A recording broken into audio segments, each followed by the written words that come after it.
बढ़ुची तापमात्रा बिगुड़ुची जनजीवन जलाउछि डहल विकल करुछि भीषण ताती तेबे प्रकृतिर एही कोपकु सामना करने को हेब मनीष को देखिबा राज्यर विभिन्न स्थान रे किभଳି रहिछि प्रचंड खरार प्रकोप।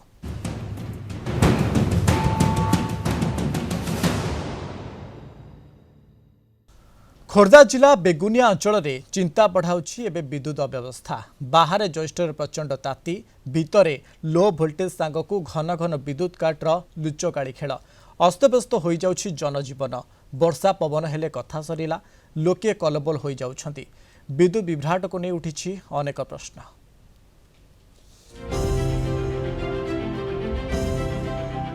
घर भितरे बल्ब लागिछि मात्र ही बल्ब टी जळुनी एसी फैन लागिछि किंतु चालू नहीं बाहरे असह्य खरा आउ घर भितरे गुळुगुळी एभली दयनीय स्थिति रे पेशी होई जाउछंती बोलगोड़ बेगुनिया अंचलवासी दिन सारा लाइन रो लुचकाली खेल ता सांगकु लो वोल्टेज करि देउछि अस्तव्यस्त संध्यारे काल बैसाखी आसिले कथा सरीला कारण लाइन कटि जाउथबारु राति सारा अनिद्रा हेबाकु पडुछि घरे घरे पुणी हाथ विंचनार जुग आरंभ। खोर्धा जिला बेगुनिया बोलगोड़ अंचलर एपरी विद्युत विभ्राट को नहीं केउठी जन असंतोष तो आउ केउठी जन आंदोलन पाई लोके प्रस्तुत हेलेनी। दिन को 50 थर लाइन कटुची एबे जाई कि एसी सहित विधान को नहीं एसी सहित कथार्ता करछु हम केन बेगुनिया लाइन आनिया पे एते अव्यवस्था विद्युत विभागर नाइन नथर कथा कहले चले पर दिन झड़ तूफान रे 12 घंटा पर लाइन आसिला ता बाद प्रति 10 मिनट 15 मिनट मान लाइन कटुची गरम होउची जे काहेरु कोन झाड़ा फाड़ा बोही जाउची आ लाइन सब बेले पे काटुछंती घंटा 2 घंटा नखा काटुछंती राति रे भी प्राय काटुछंती आमे भारी हैरान हरकत रे अछु ते गरम होउची जे रही हो फैन टिके भी बुली पारु आ बिछाना धरिके आमे बिछुछु गुरुमुरु होउची झाड़ा बहुची प्रबल रोसई भी करि पारनु। खरा दिने बेगुनिया उपभोक्तांक पाई 40,000 मेगा किलोवाट विद्युत आवश्यक मात्र आसुछि 20,000 मेगा किलोवाट।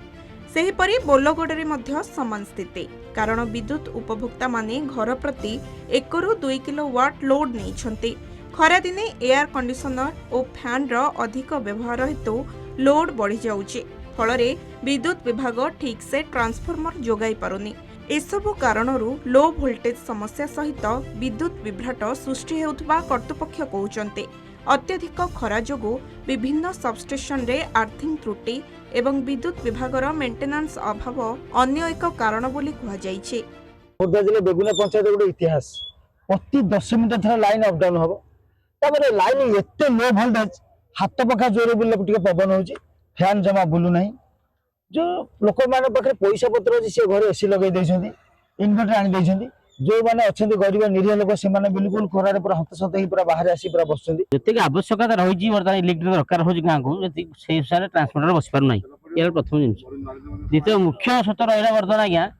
विद्युत काट एते मात्रा रे होछि साधारण जे पवन टिके हे जाउछि विद्युत कटछि 12 घंटा 8 घंटा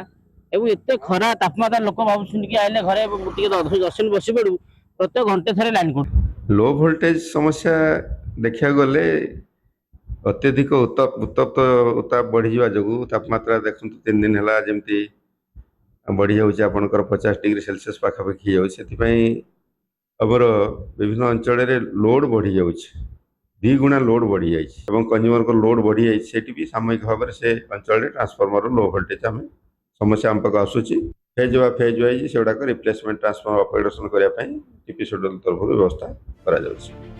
प्रचंड खरा को आखि आगरे रखी विद्युत विभागर पूर्व प्रस्तुति जरूरी पड़ी। उपभोक्तांक मध्य विद्युत लोड ठीक रे व्यवहार कले समस्यार हुएत समाधान होई पारंता। खोर्धा जिला बेगुनियारू दुर्गा प्रसाद दास का रिपोर्ट कलिंग टीवी।